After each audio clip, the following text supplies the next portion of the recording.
إلا طهارة للنفوس ونورا للبصائر وهاديا إلى الجنة. أشهد أن لا إله إلا الله وحده لا شريك له وأشهد أن محمدا عبده ورسوله صاحب البرهان. اللهم صل وسلم على رسولك الكريم محمد صلى الله عليه وسلم وعلى آله وأصحابه ومن تبعه بإحسان إلى يوم الدين. ثم أما بعد. Puji dan syukur senantiasa dan tidak pernah bosan-bosannya kita panjatkan kehadiran Sang Maha Pencipta Allah Subhanahu wa Ta'ala, yang mana dengan limpahan karunia-Nya, rahmat-Nya, hidayah-Nya serta anugerah-Nya kepada kita semua, kita kembali masih diberi kesempatan, kesehatan dan usia panjang oleh Allah untuk sama-sama dan senantiasa mengabdikan diri kita di jalannya dengan menjalankan segala perintahnya dan menjauhi semua larangannya. Shalawat dan salam juga tidak pernah lupa kita haturkan kepada junjungan alam Nabi besar Muhammad sallallahu alaihi wasallam, di mana beliau telah bersabda dalam sebuah hadis, "Man salaka tariqan yaltamisu fihi ilman, sahalallahu lahu bihi tariqan ilal jannah." Barang siapa yang meniti satu jalan untuk menuntut ilmu agama Allah, maka niscaya Allah Subhanahu wa Ta'ala mudahkan baginya jalan untuk menuju ke surganya Allah. Bapak Ibu kaum muslimin dan muslimat, jamaah sholat subuh yang diberkati oleh Allah, mari pada kesempatan subuh yang penuh dengan keberkahan ini, sambil kembali kita niat iktikaf di rumah Allah, mari sama-sama kita kembali melanjutkan pengajian Al-Hadarah wal Umrah, pengajian peradaban dan kebudayaan dengan kitab Al-Muqaddimah karangan Imam Ibnu Khaldun rahimahullahu ta'ala anhu. Dan insyaallah pada kesempatan subuh kali ini kita kembali akan melanjutkan bacaan kita dengan penjelasan berikutnya dari Imam Ibnu Khaldun, masih di dalam pasal yang pertama, fil umradil basyari ala jumlati, penjelasan tentang peradaban umat manusia secara umum, secara global. Pada pertemuan yang lalu, Bapak Ibu, Imam Ibnu Khaldun telah menjelaskan kepada kita fakta dalam kehidupan bahwa yang namanya peradaban itu dimulai ketika manusia membutuhkan kepada makan dan minum. Jadi semua gerak, semua roda kehidupan, apapun pekerjaan atau apapun profesi kita, dimulai semuanya karena Allah menciptakan manusia sebagai makhluk yang butuh kepada makan dan butuh kepada minum. Disitulah untuk mencukupi kebutuhan makan dan minum, manusia tidak bisa melakukannya sendiri. Apalagi manusia juga berbeda cara makan dan minumnya dengan makhluk-makhluk ciptaan Allah Subhanahu wa Ta'ala yang lain. Sebagai contoh, yang namanya tanaman ataupun tumbuh-tumbuhan tinggal menyerap air yang masuk dan menyerap ke dalam bumi, sehingga langsung secara otomatis menjadi bahan makanan bagi tumbuh-tumbuhan. Ataupun hewan, Bapak Ibu, apakah hewan herbivora, karnivora,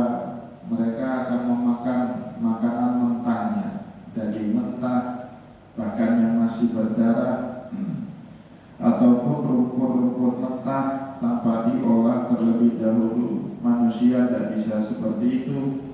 Untuk mencukupkan makanannya, manusia butuh bahan makanan mentah yang kemudian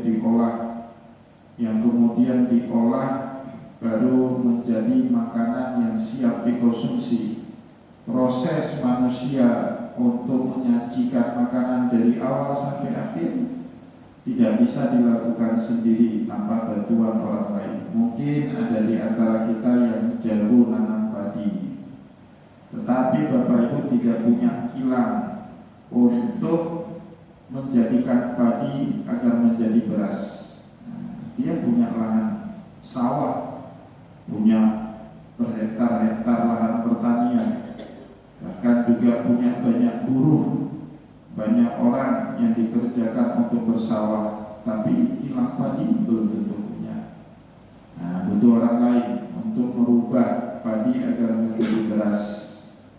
Sudah jadi beras Bapak Ibu, butuh lagi masak. Ada yang memasak, oke lah, semua kita bisa memasak, tapi kemudian manusia tidak makan beras tok tanpa lauk pauk. Butuh ikan, butuh kepada sayur-sayuran. Kita tidak punya pun untuk menangkap ikan. Oleh sebab itu kita butuh orang lain yang punya pun untuk menangkap ikan. Kita juga tidak punya perkebunan yang cukup untuk nanam bawang, untuk nanam cabai dan seterusnya. Maka terus kita membutuhkan kepada orang lain. Muncul yang namanya peradaban di situ. Yang kedua Bapak Ibu, kebutuhan primer dalam kehidupan manusia itu mempertahankan diri dari serangan dalam sesama manusia maupun serangan luar dari makhluk-makhluk ataupun gejala-gejala alam. Manusia pasti ingin survive, ingin mempertahankan diri dari serangan sesama manusia. Manusia menciptakan hukum. Dengan hukum ada aturan dalam kehidupan. Seorang manusia tidak boleh melakukan A, B, C kepada tetangganya. Sebaliknya kita disuruh untuk A, B, C, untuk saling menghormati dengan sesama tetangga. Ada namanya aturan hidup. Agar manusia itu selamat dari kekejaman hukum alam, alam semesta, tidak kena hujan, tidak kena angin badai, atau tidak kena terkaman hewan-hewan buas seperti singa, serigala dan seterusnya. Manusia membuat rumah sebagai tempat tinggalnya. Dulu awal tidak ngerti cara buat rumah, tinggalnya di gua-gua di dalam gunung. Kemudian berpindah menjadi makhluk yang menetap dengan rumah yang sederhana, rumah kayu yang mudah kebakaran. Kalau datang angin kencang, kena tiupan angin kencang, rumahnya hancur. Lama-kelamaan rumahnya berubah menjadi rumah beton yang sangat kokoh, yang sulit dijatuhkan oleh tiupan angin dan seterusnya. Muncul lagi Bapak Ibu yang namanya peradaban, karena tadi ada insting di dalam manusia itu butuh bertahan untuk hidup. Tetapi apapun yang menjadi kebutuhan manusia, baik butuhnya manusia kepada makan dan minum, atau butuhnya manusia untuk mempertahankan dirinya, Bapak Ibu, dasarnya manusia tidak bisa melakukan kecukupan terhadap kebutuhan-kebutuhannya itu tanpa melakukan kerjasama. Maka oleh sebab itulah kemudian Imam Ibnu Khaldun menjelaskan kepada kita, wa idza kana at-ta'awunu hassara lahul quta lil qada was-silaha lil mudafa'ati wa tammat hikmatullahu fi baqaihi wa hifdzi nawihi. Kalaulah manusia sudah sanggup melakukan kerjasama dalam makna yang luas, dalam arti yang masif, kerjasamanya bukan 1-2 bidang kehidupan Bapak Ibu, harus komprehensif, harus bisa masyarakat melakukan kerjasama dalam banyak hal. Dalam satu unit yang paling kecil kita bilang, sebutlah kampung, masyarakat kampung Imasin Kia ada, itu harus punya kemampuan bekerja sama dalam hampir semua kehidupan. Dalam bidang olahraga, kalau ada event antar kampung, nah itu harus mampu bekerja sama. Dalam kehidupan agama, kalau ada perayaan seperti Maulid, kalau cuma kerjasamanya di bidang olahraga saja, tapi waktu perayaan Maulid tidak ada yang saling bantu, nah nggak jadi itu, nggak jadi yang namanya Maulid. Atau Maulid bisa kita kerjasama, tapi kita tidak mau bersih-bersih lingkungan, ya lingkungan kita juga akan kotor. Maka oleh sebab itu pilar sesungguhnya peradaban letaknya pada kerjasama. Untuk mencukupkan makan dan minum, manusia butuh kerjasama. Untuk mempertahankan dirinya juga manusia harus bisa bekerja sama. At-ta'awun hassalallahul quta lil ghada. Dengan ta'awun, dengan tolong menolong, dengan kerjasama, manusia bisa mencukupkan kebutuhannya untuk makan. Ya, al-qut itu bahan makanan, lil ghada sebagai bahan untuk mereka konsumsi. Wasilah lil mudafa'ah, ataupun senjata untuk mempertahankan diri. Nah, dengan kerjasama. Maka Bapak Ibu tidak heranlah kalau dalam surat Al-Maidah ayat kedua Allah Subhanahu wa taala menekankan betul itu makna wa ta'awanu 'alal birri wa taqwa wa la ta'awanu 'alal itsmi wal 'udwan. Saling tolong menolonglah, saling bantu membantulah kalian 'alal birri terhadap kebaikan sesama manusia. Jadi Bapak Ibu yang butuh kebaikan kita itu siapa? Sesama manusia. Nah, Allah tidak butuh kebaikan kita. Saat Bapak Ibu bersedekah, itu kan yang butuh sesama kita Bapak Ibu. Saat kita menolong orang lain, yang butuh kan sesama kita. Boleh jadi suatu hari kita juga membutuhkan pertolongan yang sama. Nah, disuruhnya sama Allah Subhanahu wa taala, wa ta'awanu 'alal birri wa taqwa. Tolong menolonglah kalian dalam kebaikan. Nah, itu sesama manusia. Wa taqwa, nah, dengan Allah Subhanahu wa taala urusannya. Takwa itu hanya dibutuhkan oleh Allah Subhanahu wa taala dari kita manusia. Bapak Ibu, sesama kita manusia tidak saling butuh takwa. Nah, tidak saling butuh takwa. Saya tidak butuh takwanya Bapak Ibu, dan juga Bapak Ibu tidak butuh takwanya saya. Kalau misalnya kita suatu hari duduk di meja kopi, yang saya cerita ketakwaan saya, muak Bapak Ibu dengar. Pak Ustaznya kayak penjampur. Nah, saya cerita alhamdulillah semalam saya sholat tahajud sampai mimpi-mimpi sama Rasulullah, ketemu dalam sholat tahajud. Itu kan Bapak Ibu muak dengar. Kenapa? Kita manusia tidak butuh cerita itu. Ya, cerita itu hanya antara kita dengan Allah, itu urusan pribadi. Setelah itu alhamdulillah lagi saya puasa hari Senin, dan setiap hari Senin kami saya puasa, tidak pernah sekalipun saya tinggal puasa. Begitu juga sholat duha, tiap hari saya khatam ngaji 1-2 juz, zikir 1000 kali. Bapak Ibu dengar orang yang ngomong seperti itu muak, jijik kita dengarnya. Kenapa? Karena hakikatnya manusia tidak butuh ketakwaan manusia yang lain. Yang Bapak Ibu butuhkan dari saya sebagai manusia apa? Berbuat baik, santun, tidak ganggu, ya, nah, saling tolong menolong. Nah, makanya dulu Bapak Ibu waktu Amerika menyusun konstitusinya, Amerika itu kan negara sekular, tidak berdasarkan agama. Nah, Presiden pertama Amerika George Washington mengusulkan agar dimasukkan salah satu variabel agama sebagai konstitusi negara Amerika. Nah, Amerika itu banyak protestannya Pak dibandingkan Katolik. Nah, jadi banyak orang Protestan dibandingkan Katolik. Dulu ada anggapan yang bisa jadi presiden Amerika itu harus terpenuhi 2 atau 3 unsur. White pertama, orang kulit putih. Yang kedua, Protestan, harus beragama Protestan.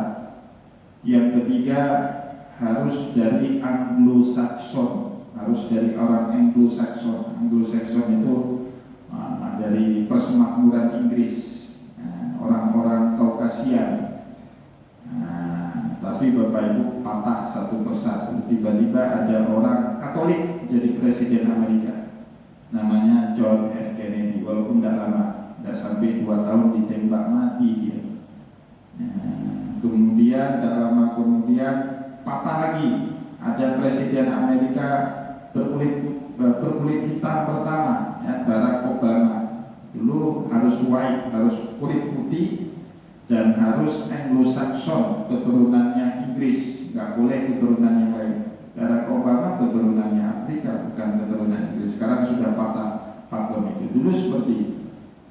Nah, Bapak Ibu kaum muslimin dan muslimat yang dimuliakan oleh Allah, saat itu Thomas Jefferson mengargumen Presiden Amerika George Washington, pembuat konstitusi Amerika namanya Thomas Jefferson.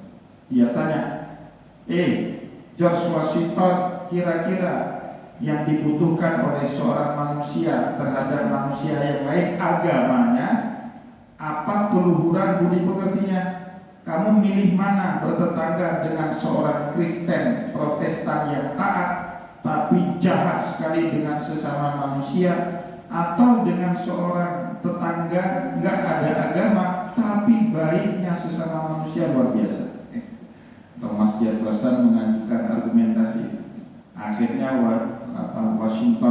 George Washington menjawab, saya lebih memilih bertetangga dengan seorang ateis tapi punya kebaikan yang luar biasa, senang membantu, saling tolong-menolong dan seterusnya.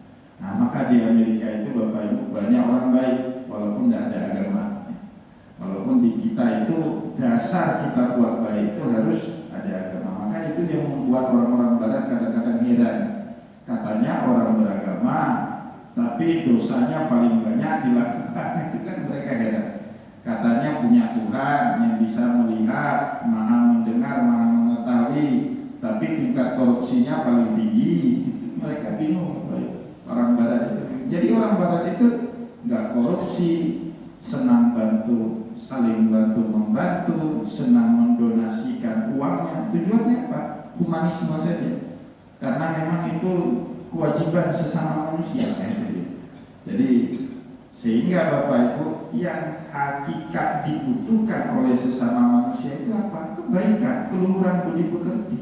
Bifaqdin nadar, terserahlah orang ini mau keyakinannya apa, tapi kita tetap akan respect, tetap akan hormat dengan orang yang saling punya kebaikan antara sesama. Nah, maka Bapak Ibu kan jadi heran kita. Kalau di Indonesia ini kadang-kadang orang suka pamer amal soleh di atas mimbar, bukan itu tujuan agama.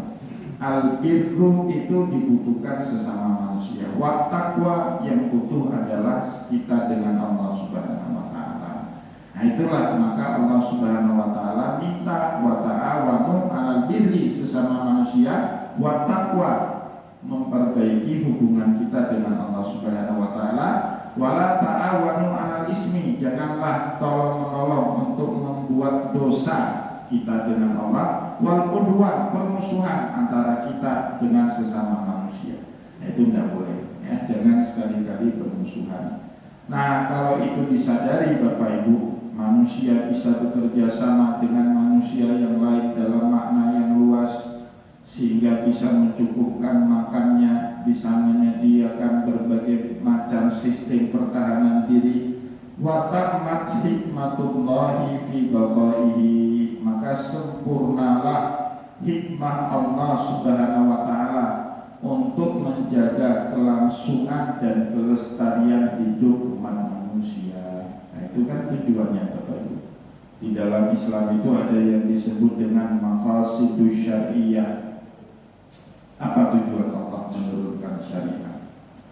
Salah satunya Bapak Ibu, hifdun nasali, menjaga keberlangsungan hidup manusia. Hidup manusia itu harus berlangsung lama. Tidak boleh ada manusia yang punah Bapak Ibu, tidak boleh. Nah, maka oleh sebab itu di Islam dilarang kita berzina, disuruhnya kita menikah. Kenapa? Kalau agama kita ini melegalkan zina, melarang nikah, Bapak Ibu, nah itu punah manusia itu suatu hari. Karena institusi ya, di dalam agama kita untuk berkembang biak namanya lembaga pernikahan. Nah, melalui lembaga pernikahan itu lahir anak, lahir cucu, lahir keturunan dan seterusnya. Ya, itu cara Allah Subhanahu wa taala menjaga kesinambungan hubungan manusia di dalam kehidupan ini. Fa'idan hadzal ijtima'. Maka kerjasama itu Bapak Ibu tidak mungkin dilakukan kalau hidupnya pisah-pisah, satu di sini, satu lagi di sana, tidak mungkin itu. Ya, harus ada satu komunitas yang disebut dengan ijtima'. Kita menyebutnya sekarang dengan masyarakat, ya. Hidup dalam masyarakat, al-ijtima' daruriyun, hidup bermasyarakat, hidup dalam satu komunitas. Daruriyun sifatnya daruri, sangat amat penting. Artinya tidak bisa manusia hidup sendiri tanpa ada komunitas, tanpa ada masyarakat. Linnau'il insani, untuk keberlangsungan jenis umat manusia. Nah, maka Bapak Ibu yang menarik, saya baca semalam tafsir Imam Ibnu Katsir saat beliau menafsirkan surat Al-Maidah ayat 2 tadi, wa ta'awanu 'alal birri wat taqwa wa la ta'awanu 'alal ismi wal udwan. Imam Ibnu Katsir mengutip satu riwayat hadis dari Rasulullah sallallahu alaihi wasallam, di mana di dalam riwayat hadis tersebut Nabi bersabda, al-mu'minul ladzi yukhalidun nas wa yasbiru ala adahum a'damu ajran minal ladzi la yukhaliduhun nas wa la yasbiru ala adahum. Seorang mukmin, kata Rasulullah, alladzi yukhalitun nas, yang hidupnya berbaur bersama dengan masyarakat, wa yasbiru ala adahum, sehingga Bapak Ibu dia bisa bersabar terhadap perilaku-perilaku yang kurang menyenangkan dari masyarakat. Itu yang namanya hidup bersama, Bapak Ibu, tidak mungkin enak terus. Pasti ada saja salah sikap atau salah kata dari tetangga kita yang melukai hati kita. Tapi kata Rasulullah, mukmin yang bisa hidup bersama dengan komunitas dan dia bisa bersabar kalau ada sikap tetangganya atau anggota komunitasnya yang kurang berkenan atau ucapannya yang terlalu tajam yang menyakiti hati, itu kata Rasulullah a'dhamu ajran, lebih besar pahalanya di sisi Allah. Minal mu'minil ladzi la yukhalidun nas wa la yasbiru ala adahu, daripada seorang mukmin tinggalnya di gunung, tinggalnya di hutan, tidak bermasyarakat, tidak pernah tersinggung dengan ucapan sesama manusia, tidak pernah tersakiti dengan perilaku sesama manusia. Tidak ada makna Bapak Ibu ya kalau kita tinggalnya di gunung sendiri, tidak berbaur dengan masyarakat, masyarakat tidak merasakan manfaat dari kehidupan manusia, dari kehidupan kita, nah itu tidak ada makna. Nah, oleh sebab itu Bapak Ibu, karena pilar untuk mencukupkan semua yang menjadi kebutuhan manusia adalah at-ta'awun, tolong menolong, maka akhirnya manusia hidupnya dalam satu komunitas, dalam satu kelompok. Nah, kalau di Aceh mulai dari yang paling kecil namanya jurung ya, itu kan, atau rumah tangga yang paling kecil, kumpulan rumah tangga di satu lokasi kita sebut dengan jurung ataupun dusun. Nah, dari dusun itu kumpulan-kumpulannya membentuk kampung. Nah, kampung ini Bapak Ibu kemudian terdiri dari beberapa kampung membentuk satu komunitas. Dulu ada yang namanya mukim, sekarang ada, tapi fungsinya nggak ada. Kanun mukim kan ada itu, kanun kampung, ya, kanun nomor 4, kanun nomor 5 tahun 2003. Kanun mukim, kanun nomor 4 tahun 2003 ada kanunnya, tapi mukim itu fungsinya hampir nggak ada. Sekarang lebih berfungsi camat, nah, diganti dengan camat. Baru kumpulan kecamatan membentuk satu pemerintahan kabupaten dan kota, kumpulan kabupaten dan kota membentuk tata pemerintahan tingkat provinsi, baru kumpulan provinsi membentuk tata pemerintahan yang namanya negara. Nah, maka Bapak Ibu, persatuan, nah itu menjadi pilar. Nabi Muhammad sadar betul saat beliau sampai ke Madinah, orang Madinah ini bukan hanya umat Islam waktu awal. Ada orang Yahudi, ada orang Nasrani, maka Rasulullah mencari kalimat pemersatu Bapak Ibu. Tidak bisa dia pakai Al-Quran sebagai pemersatu. Kenapa? Al-Quran tidak diyakini oleh orang Yahudi, Al-Quran tidak diyakini sama orang Kristen. Maka Rasulullah kemudian buat perjanjian yang dikenal dengan Piagam Madinah, ya, Saqifah Al-Madinah. Nah, dengan perjanjian itulah titik temunya ada, atau dalam bahasa Al-Quran disebut dengan kalimatun sawa. Nah, begitu juga Republik ini Bapak Ibu, dulu waktu didirikan ternyata banyak kekuatan di luar Islam. Ada orang Kristen di Indonesia Timur, banyak orang Kristennya, ada orang Hindu di Bali banyak Hindunya, atau di sebagian daerah di Jawa Tengah banyak juga Hindunya, ada orang Buddha juga, ada orang Tionghoa. Itu semua kekuatan dan mungkin menggunakan Islam sebagai pemersatu. Kenapa? Orang Hindu, orang Kristen, orang Buddha tidak meyakini agama Islam, maka muncullah gagasan untuk menciptakan Pancasila. Kan seperti itu caranya.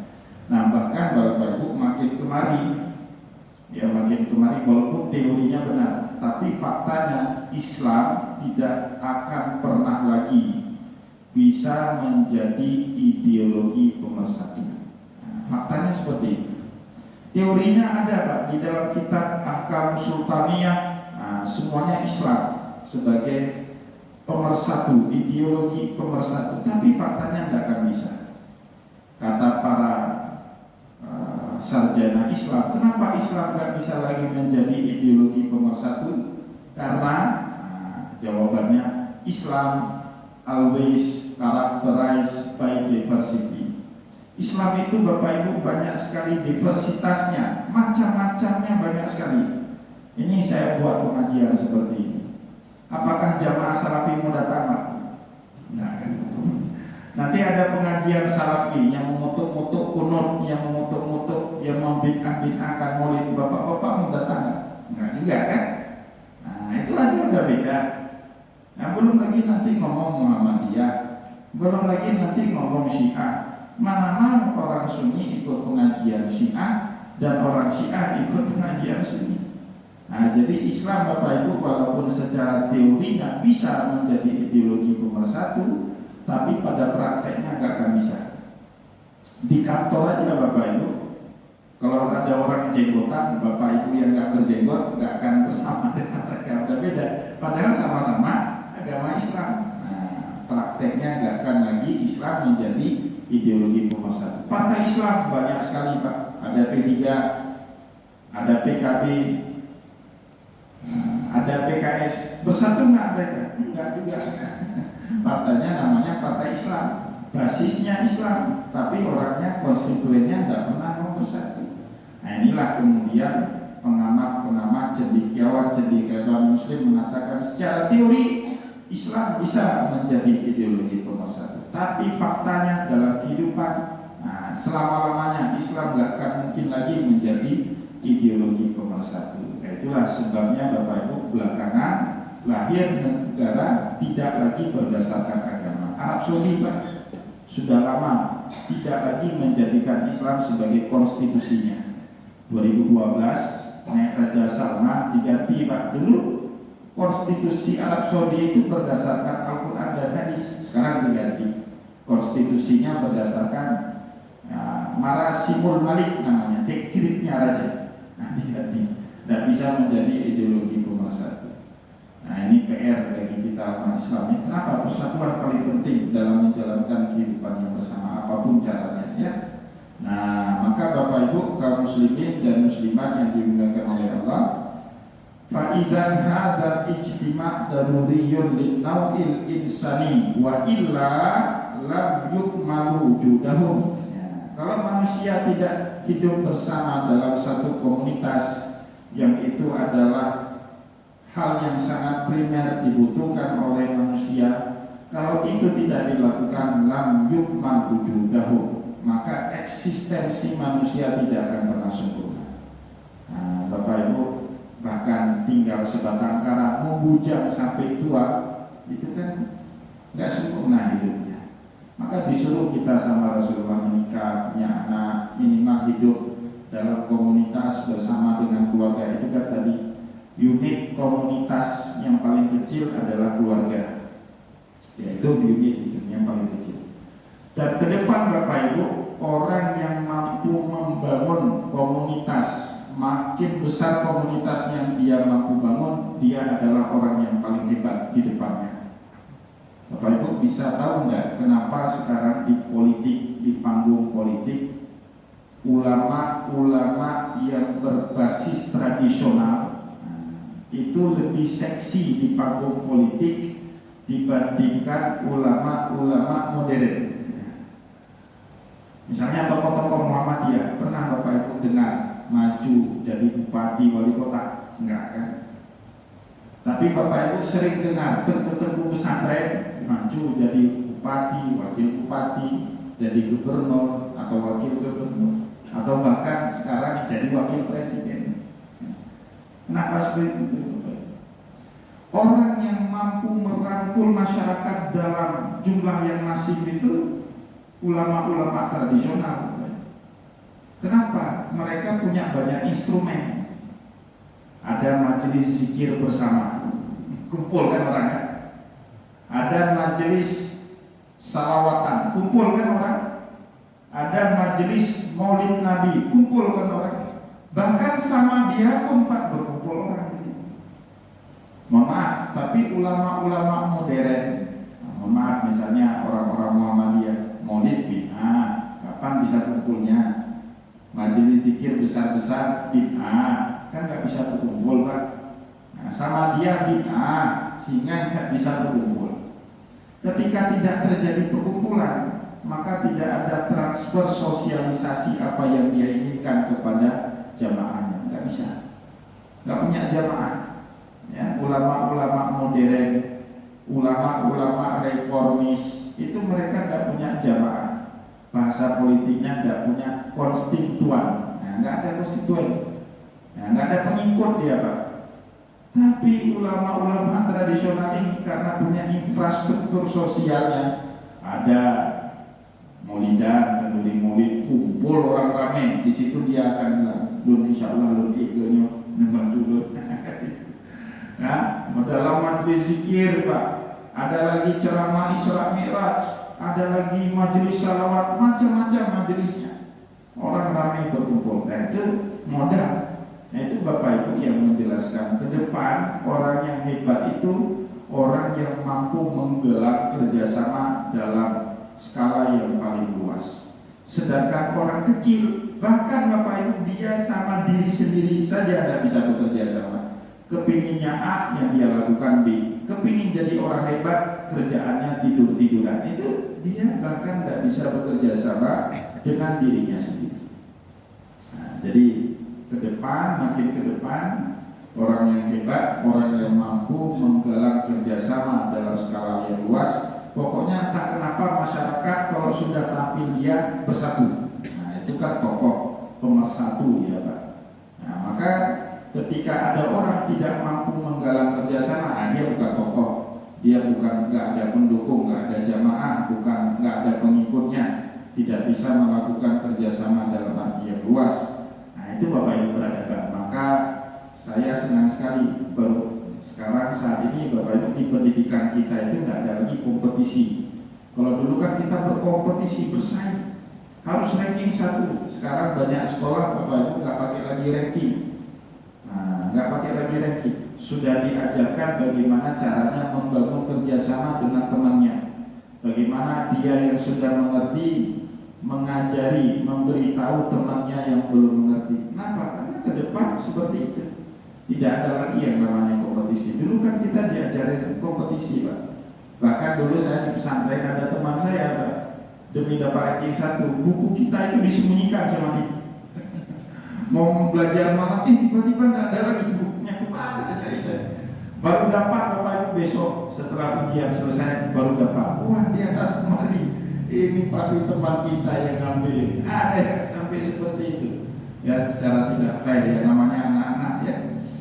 Nah, maka Bapak Ibu kalau tidak mampu bekerja sama, tidak hidup dalam komunitas, dalam yukman wujudahu, tidak akan sempurna wujudnya manusia. Wa ma aradahullah, sebagaimana yang diinginkan Allah, minat iktimaril alam, untuk memakmurkan alam semesta, wa istikhlafihim, dan menjadi khalifah yang mengelola ya. Khalifah itu maknanya pengelola alam semesta, sebagaimana firman Allah, inni ja'ilun fil ardi khalifah. Tujuan manusia itu diciptakan oleh Allah, salah satunya adalah menjadi khalifahnya Allah di muka bumi, mewujudkan keadilan, mewujudkan ketentraman, mewujudkan ketertiban. Itu semua kerjanya khalifah Bapak Ibu kita semua sebagai umat manusia, dan itu tidak mungkin kita lakukan tanpa hidup dalam satu komunitas. Bapak Ibu kaum muslimin dan muslimat, jamaah pengajian yang dimuliakan oleh Allah, semoga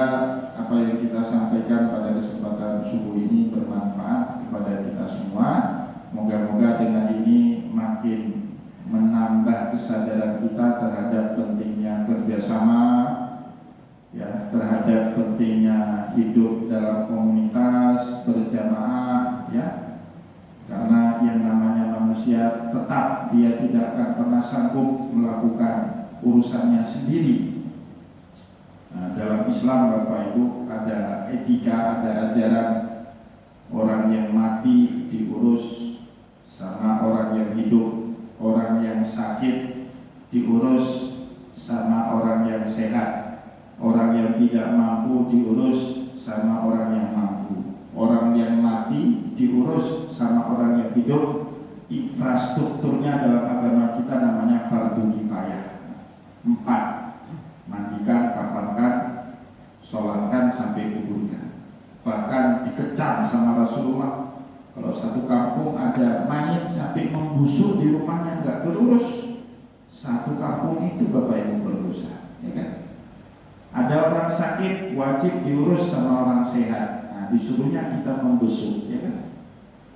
Hakul muslim ala muslim khamsun, kata Rasulullah. Ada 5 hak muslim satu dengan muslim yang lain. Salah satunya iyadatul marid, menjenguk, merawat, membesuk orang yang sedang sakit. Nah, itu salah satu bentuk paling minim kita perhatian kepada orang yang sakit, ya. Dan kemudian Bapak Ibu, orang yang tidak mampu disantuni oleh orang yang mampu. Maka ada yang namanya zakat, ada yang namanya sedekah, ada yang namanya infak, ya. Anak yatim dibantu sama orang yang hidupnya tidak yatim, ya. Orang miskin dibantu sama orang kaya, ya. Nah, jadi etikanya ada di dalam Islam, yaitu tadi wa ta'awanu 'alal birri wat taqwa wa la ta'awanu 'alal ismi wal 'udwan. Semoga apa yang kita sampaikan pada kesempatan subuh ini bermanfaat kepada kita semua. Saya mohon maaf jika ada yang tidak berkenan. Wallahu muwaffiq ila aqwamit thariq wa nasrun minallahi wa fathun karim. Wassalamualaikum warahmatullahi wabarakatuh.